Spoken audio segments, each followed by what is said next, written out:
Okay, we're going to actually get started so that we can kind of be on time. Welcome to our grad talks, and we're very delighted to have some wonderful folks on the webinar. So before we begin, I just want to actually go ahead and do some staff introductions. So we're going to have our GMS API ASF staff do introductions, and we're going to start with our wonderful director. Hi there, my name is Helen Boudreau. I'm the director of GMS API ASF. I just wanted to say thank you super much to our speakers. We're really excited about the conversation today, and we very much look forward to sharing this also with everyone who have a shared interest in the library science. Thanks much. Hi everyone, I'm Leangelo Acuna. I'm a program assistant here with GMS, and yes, super excited to see and hear from everyone learning more about library science and what all of that entails. So thank you. Melissa?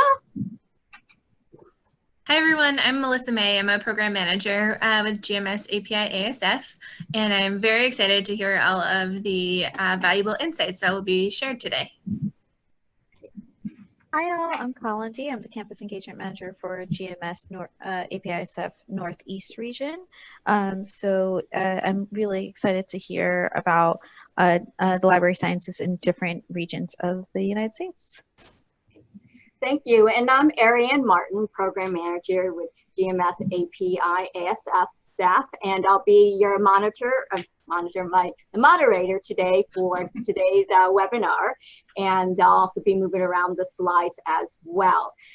For those of you who are participating, you can also do questions in your chat box, so feel free to do any GMS, or when we get through the library science presentations from admissions and from our scholar, feel free to also type in questions if you would like to.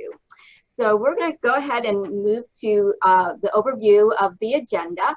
So the overview of the day for this Grad Talks Library Science would be, we're going to start with the wonderful Kalindi Doshi, who is our Campus Engagement Manager, and talk a little bit about the financial aid and how it relates with our GMS program.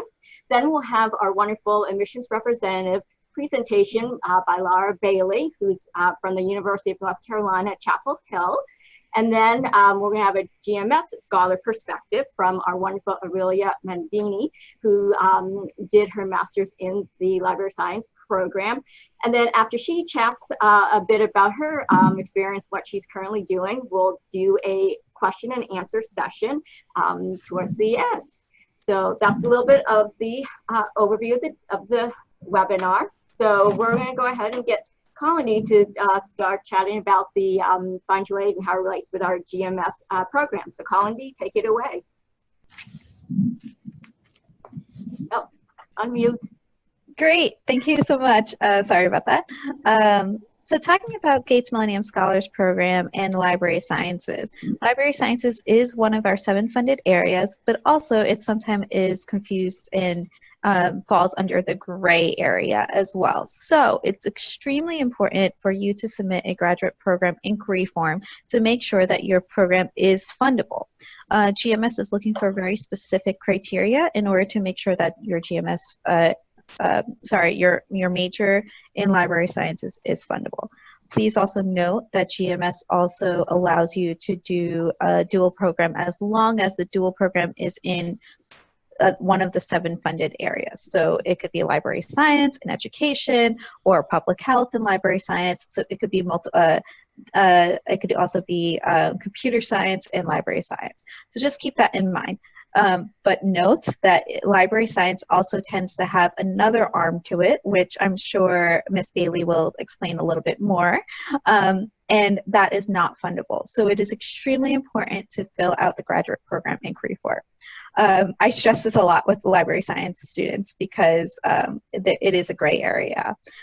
Going forward, there's 2 things to think about when thinking about funding with GMS. One, its location, as well as if your university is a public or private institution. A public institution is capped even if you are paying out-of-state tuition. So since we have a representation from UNC Chapel Hill, that is a public institution, but if I am a resident of New Jersey, which I am, I would have to pay out-of-state tuition with knowing that the GMS cap will only be the public GMS cap. The reason for that being is because UNC is a public institution. And then there's also private institutions. So this year the caps are around $48,000 for private institutions, and for public institutions it's $40,000. The caps have been increasing in years past, but we don't know the exact number until May of the previous year. And the last thing to think about is also the location. So cost of living in Atlanta is very different than cost of living in New York City. So keep that in mind when budgeting and planning ahead. The last note that I will say is make sure you think about graduate assistantships or administrative assistantships or if you're able to get a research assistantship on campus, because that can supplement your tuition. That's it, Ariane. You're on mute, Ariane. Yep, thank you, Kalindi. I know, where's that mute button? Thank you, Kalindi, for that great information. So now we're going to talk a little bit more about the actual program itself at UNC Chapel Hill. So Ms. Lara Bailey, who is the Graduate Student Services Coordinator at the School of Information and Library Science at the University of North Carolina at Chapel Hill.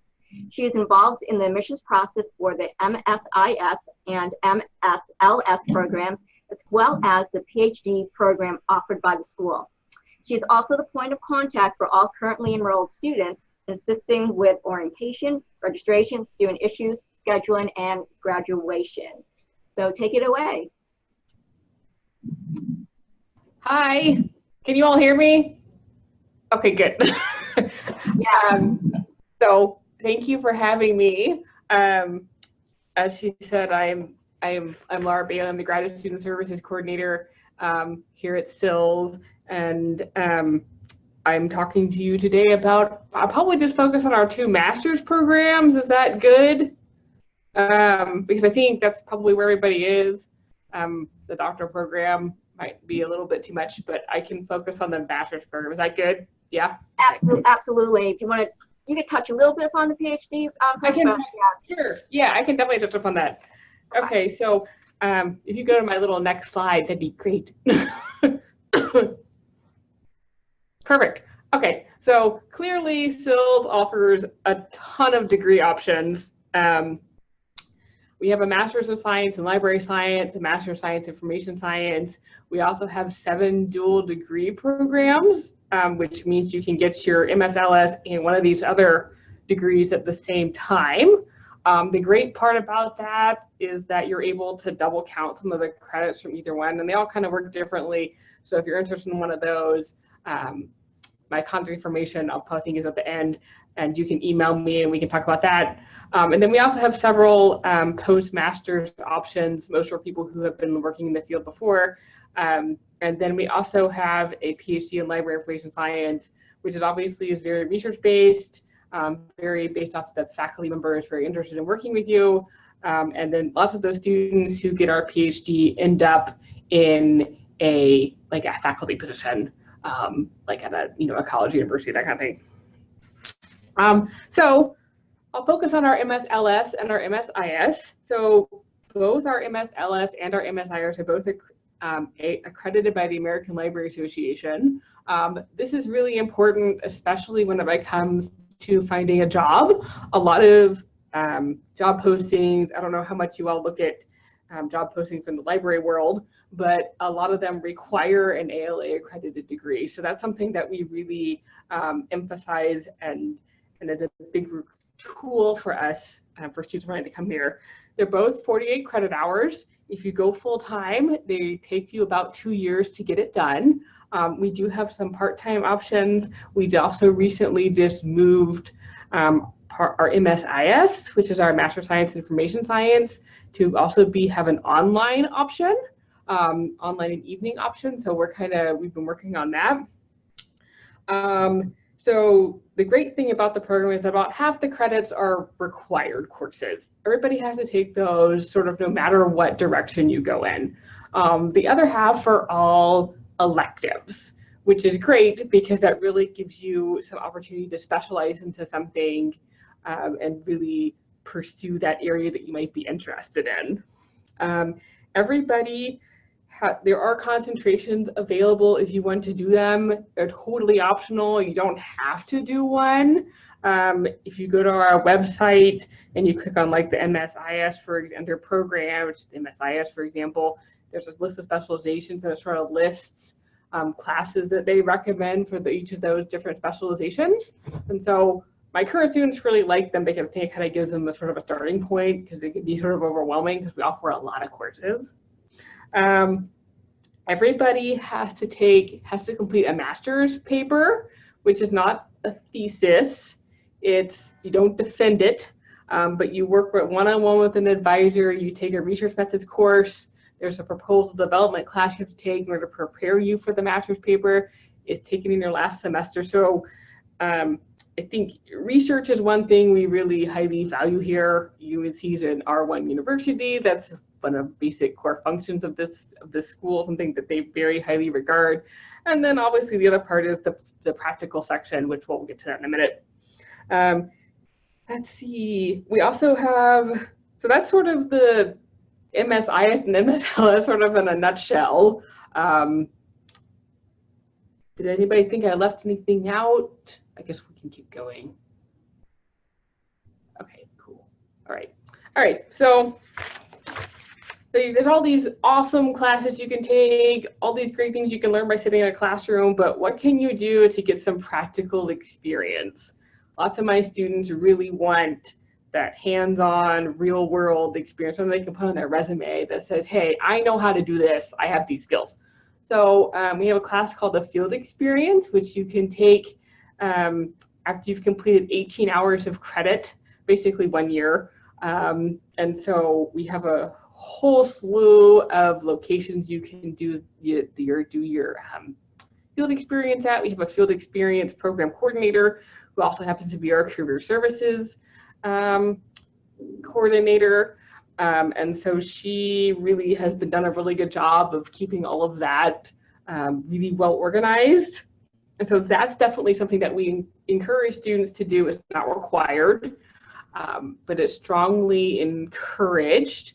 And so I would say about 80% of my students do some sort of field experience because they really want that hands-on learning. Also, a lot of my students work on campus. So I think that was sort of alluded to earlier, sort of the financial part. So a lot of my work on campus, either like in the library, a lot of my students work in the libraries on campus. UNC has a ton of libraries. Obviously, they need students to help them with different projects or different, kinds of things they've got going on there. So a lot of the libraries on campus hire my students, which is great because they're really they're really interested in working like in an academic library or an archive or that kind of thing, then they're really able to get that experience that they want. Let's see, some of my MSI students, we have our own computer lab here at UNC, here at SILS.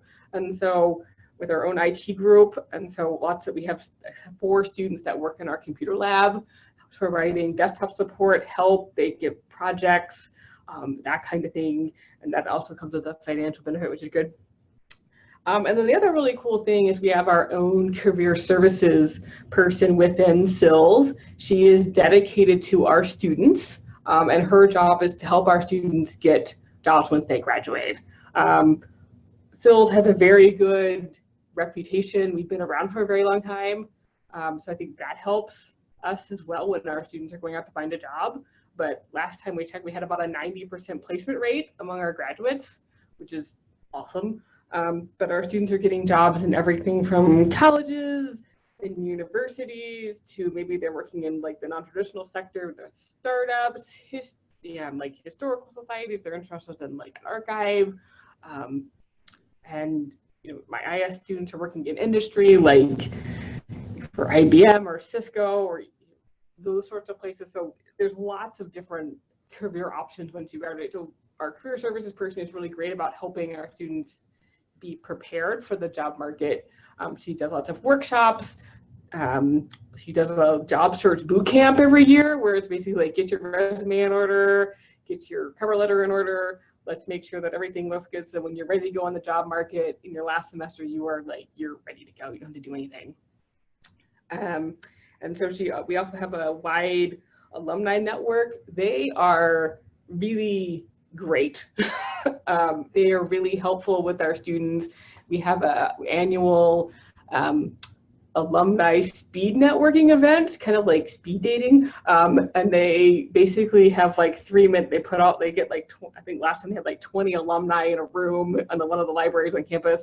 And students had like about 3 minutes to sort of practice like their elevator speech to them, and they got feedback from the alumni. And it was a great way for them to practice, plus the way they would get to meet other people. So that was fun. But and we have lots of student organizations that students can get involved in. We also have some international options. We've got a couple of summer seminars that students can do. You can get credit for those, which is also great. So if you're sort of interested in like international librarianship or cross-cultural issues, that kind of thing, those can be valuable. And then one thing I sort of forgot to mention in terms of sort of experiences is that SILS also has its very own library within our building that is subject specific to library and information science. We have a dedicated librarian who is awesome. She also has a full-time assistant, and we also have an army of students that work in there, both undergrad and grad. And so everything any library science student would need is probably in that library.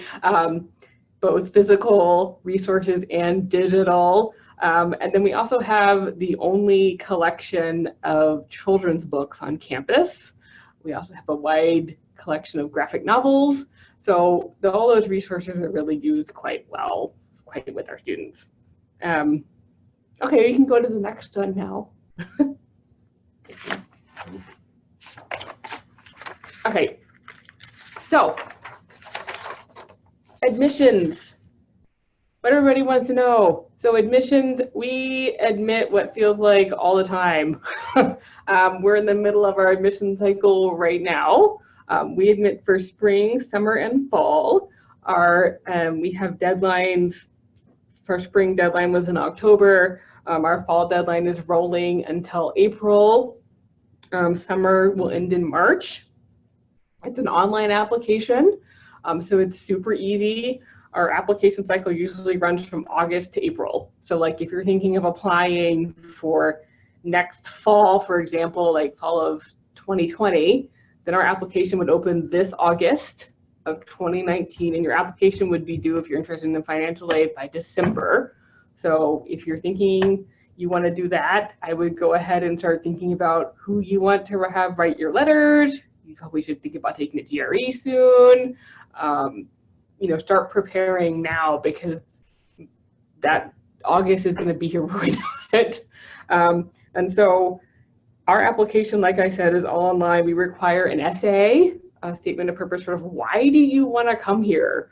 What are you interested in doing while you're here? And what are your career goals? So those are sort of some of the things we look for. The resume, what kind of, your basic resume, those things can really help us in terms of maybe a financial aid, or maybe we're looking for somebody who has a specific skill. So the resume is important. Your GRE scores, we look for at least 50% in each section with at least a 4 in the writing. The GRE, is not the only thing we look at, so I'll get that to the rest of that part in a minute.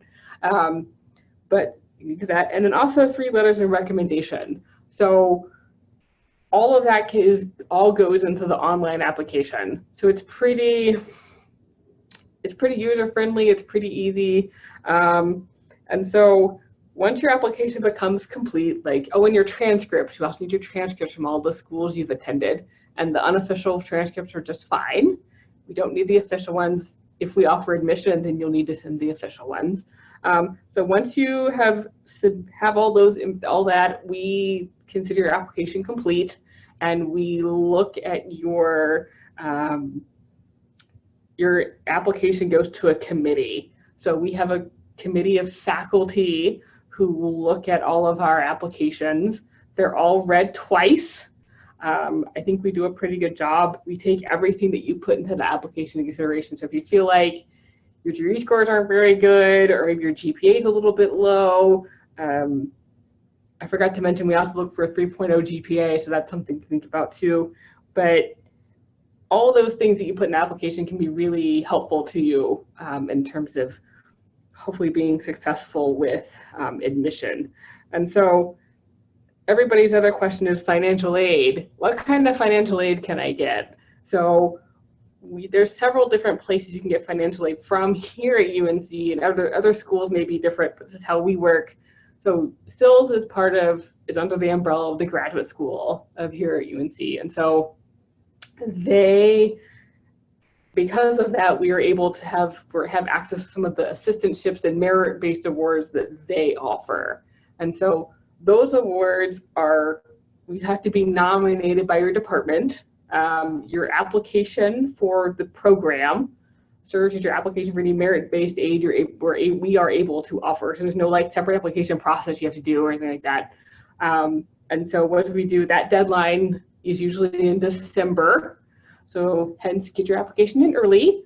And so we go through all of our applications and we see who we think might be a viable nominee for a graduate school award. Usually we are very limited as to the amount of people we can nominate. I think this year we can nominate like 5 or 6, and sometimes we're lucky if we get half of them funded. So it's pretty competitive, but it's something that we still really value. And so we think that that's important. So we continue to nominate people for those kinds of things. And then also within SILS, we have some fellowship money, which is non-service based. So that means there's no job attached to it. You just get the money. And then the other type of funding we have is service based. It's called the CALA, which is the Carolina Academic Library Associate. It is our one and only full ride. It does come with a stipend, tuition, health insurance, and a 15 to 20 hour week job in one of the libraries on campus. So we don't have that many of those. I think this year we had 9. So it's pretty competitive, but we also go through the list of we also take all the students who got their applications in by December and think about who might make a good CALA. The library, the main library here on campus, they're the ones, like main library administration, they're the ones that make all those decisions about the CALAs. So we just send the names over to them. Let's see, what else? Oh, we also have I mentioned the lab assistants that we had that work in our library. So they are also what we call a CATA, which is the Carolina Academic Technology Associate. I think that's the name of it. And they are also sort of like a CALA. They're also a 2-year appointment.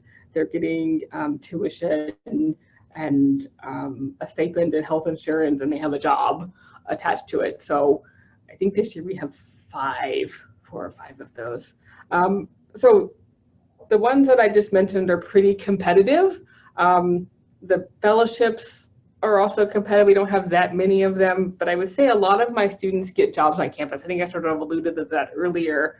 But those jobs on campus, like a graduate assistantship, for example, those come with varying levels of financial benefit. Like maybe they're just paying you hourly and that's just sort of helping you support yourself along the way. Maybe they give you a stipend and they're covering your health insurance. And then maybe if you're really lucky, you're also getting tuition with it. So there's lots of different financial aid options within the school or within the university as well. But also, don't have students are getting funding from external sources, whether it's like the federal government or external organizations, that kind of thing. So I'd really encourage you, if you're thinking about applying in terms of admissions, in terms of financial aid, is to really explore the different types of options that are out there, because there's a lot of different things you can do. So back to sort of the admissions process. So we review an application, they're all read twice, and then I enter all the decisions into our electronic application system. And then you get an email that says that your decision is ready to be viewed. So if we admit you, then you're more than welcome to come visit. You can ask questions.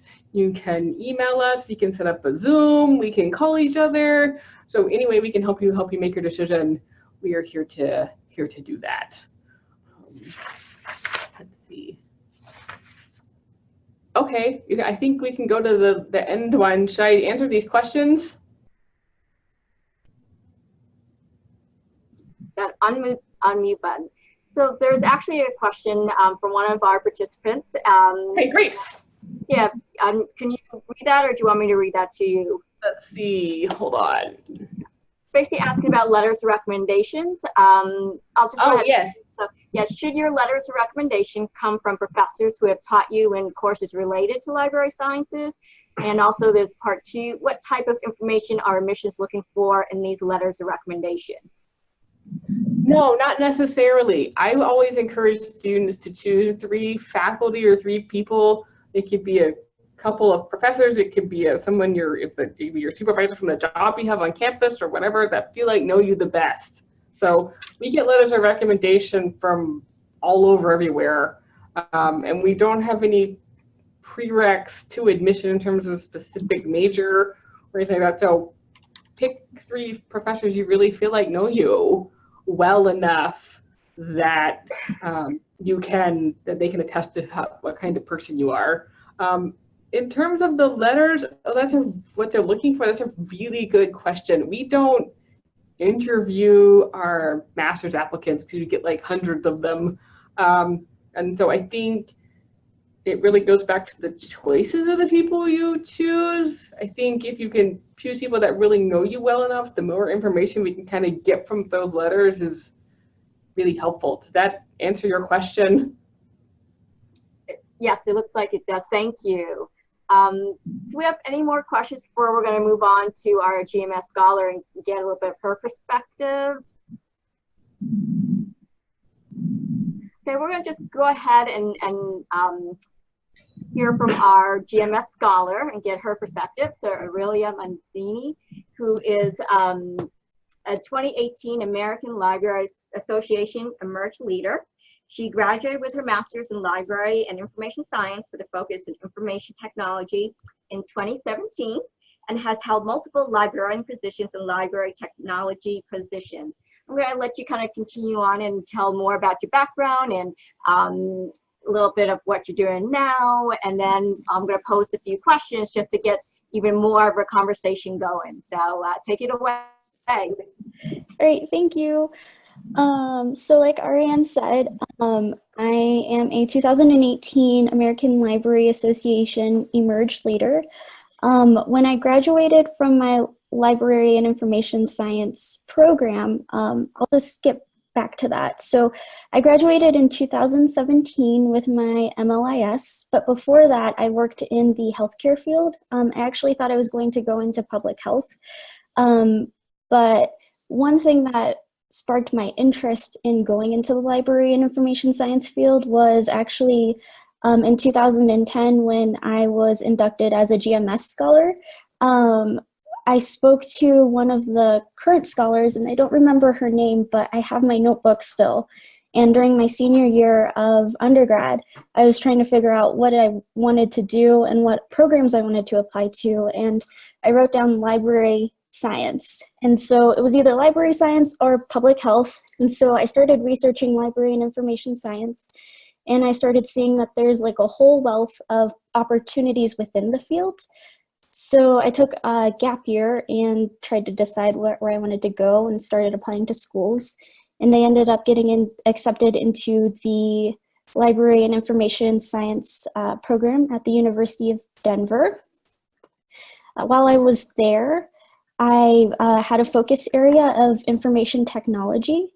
So that basically just meant that within the Library and Information Science program at my university, I also sought to take classes in other departments. So I took classes within the higher education school, and then the computer science school, and then also emerging technologies, because I was really interested in researching the technology disparities that exist with new immigrants, so individuals who come to the US and they're trying to find information, because the information seeking behaviors, I hypothesized that they were different and that we weren't meeting the information needs of a vulnerable community. So from there, my program had two options. I could either take a practicum, which is an internship, or I could do a research project. I was working at the time, so I found a job in the public library system near my school as a technology. I worked on the technology team, which basically was working within the makerspaces, and so I helped individuals on site in the library. So I thought that that would be a great way for me to do my research, and my job allowed me to do so. So my research area was on the librarians' perceptions of the information-seeking behaviors of new Americans, because I only had 1 year and I didn't want to stay 3 years for my master's degree because funding is kind of hard to secure.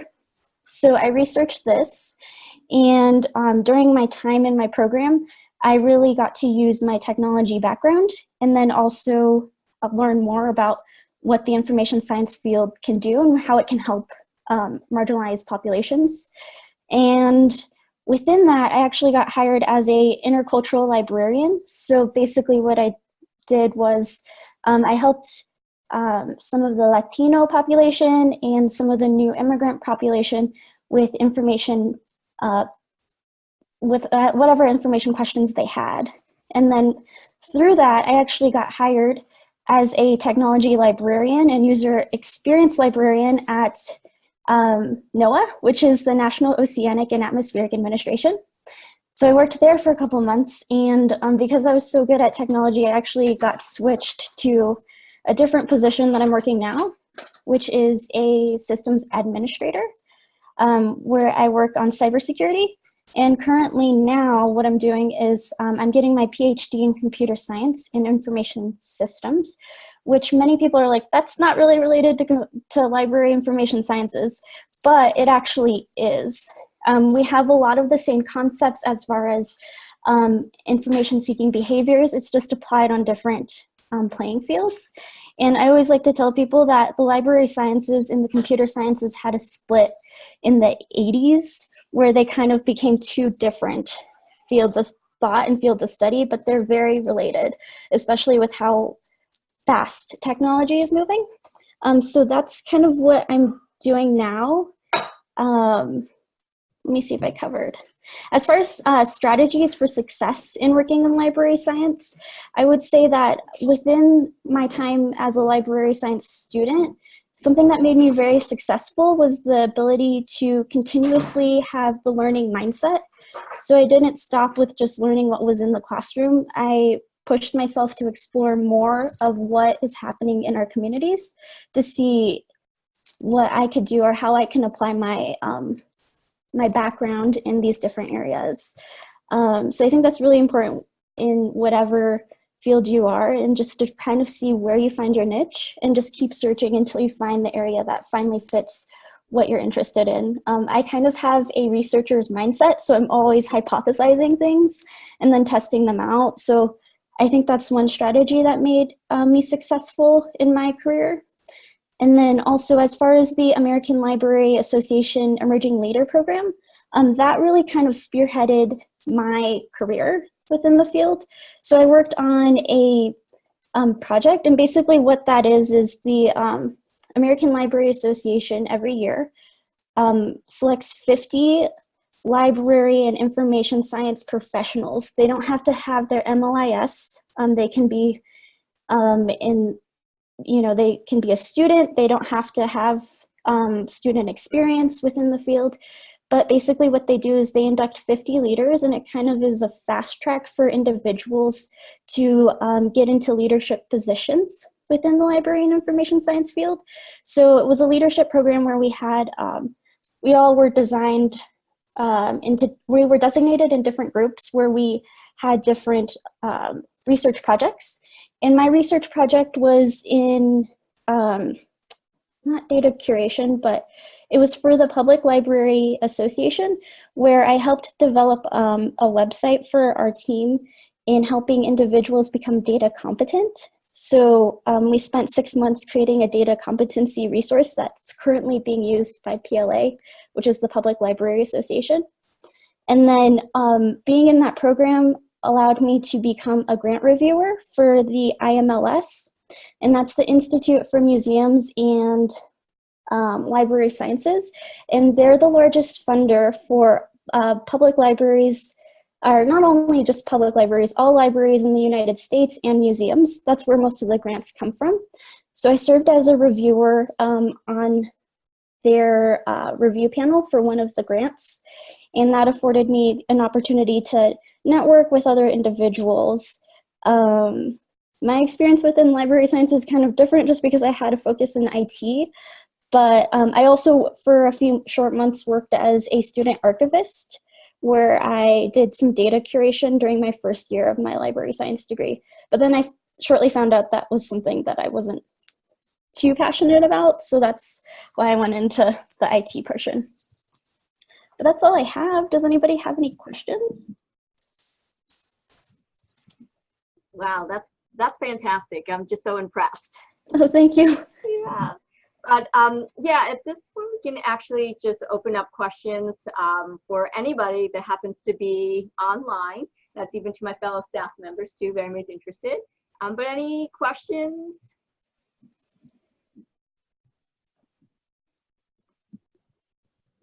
Well, I actually have a question. Oh, go ahead, Melissa. Sorry. Oh, no, I was going to just ask, Aurelia, so you said that you're finishing up a PhD.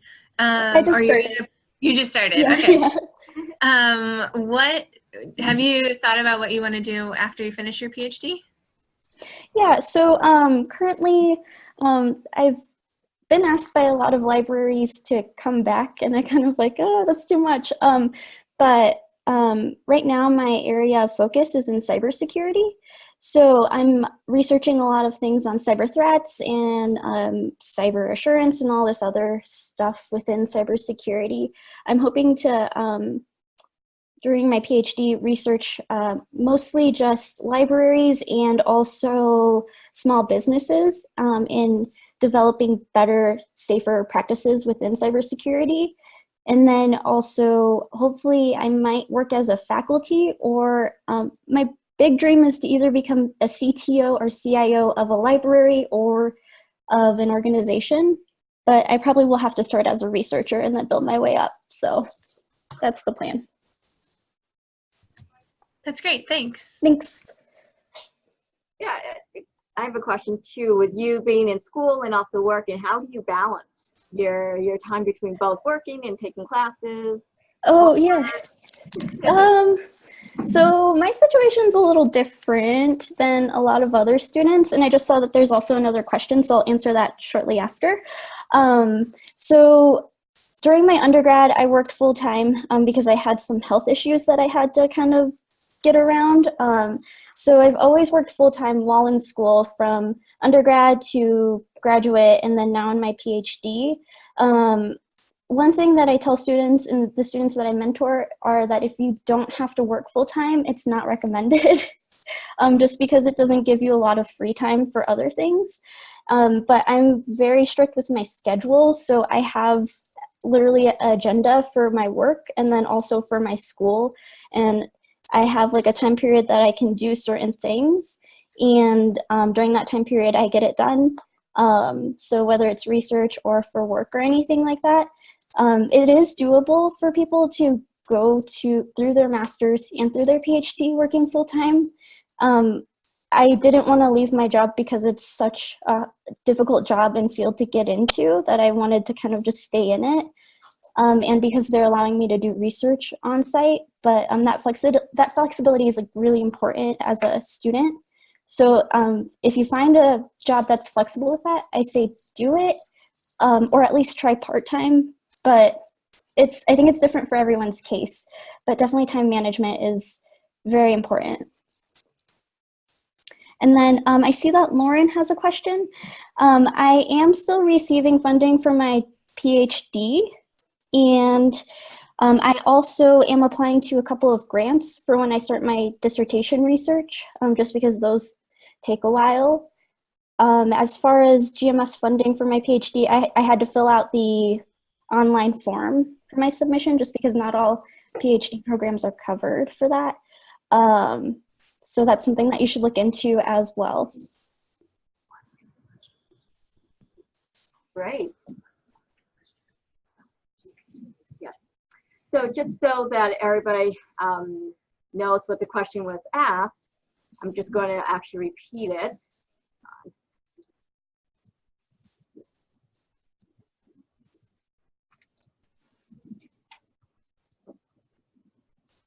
Here's the question. Okay.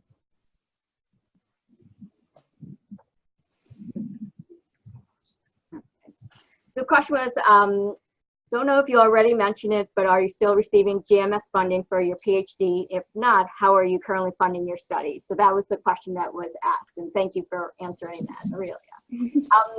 Any other questions that are out there?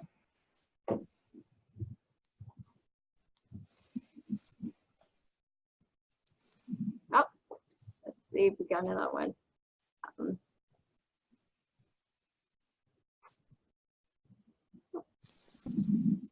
Any other questions, even for Lara and admissions?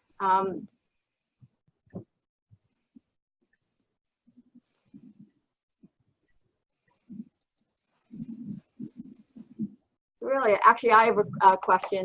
Okay. So, with your PhD program that you're just starting, and once you finish it, like in that future, where do you see yourself? Yeah, so right now I'm just focusing on research, but like I said, I could go either way, and right now I'm just trying to figure that out. But my ultimate goal is to become a CIO or CTO of either a library or of a startup, probably, but research will probably be the pathway in order for me to get there, because it does take a lot of years of experience within the technology field to get to a position like that, unless you start the company yourself. So I just see myself working up the research field and then either splitting my time between libraries or just focusing solely on startups. But that's something that I've been working out with my advisor right now. Oh, that's wonderful. It's great. I'm going to just see if there's any more questions and see if there's any more questions out there. Any other questions? Ariane, I just wanted to reiterate, so kind of coming back to what Aurelia said, and then what Lara put in the chat about SILS having several students who get part-time or who work part-time or full-time, and then their employers being very accommodating for them. I think that's super important, especially in coming back to what Kalindi mentioned earlier, that there is a graduate cap. Because at the undergraduate level, GMS can cover that entire cost of attendance. But at the graduate level, like Kalindi mentioned, there is a $40,000 approximately cap at the public institution level, and then $48,000 approximately at the private institution level. So just keeping in mind the importance of those part-time work opportunities or graduate assistantships or administrative assistantships to cover, your extra expenses. Great, thank you, Melissa, for that. Excellent.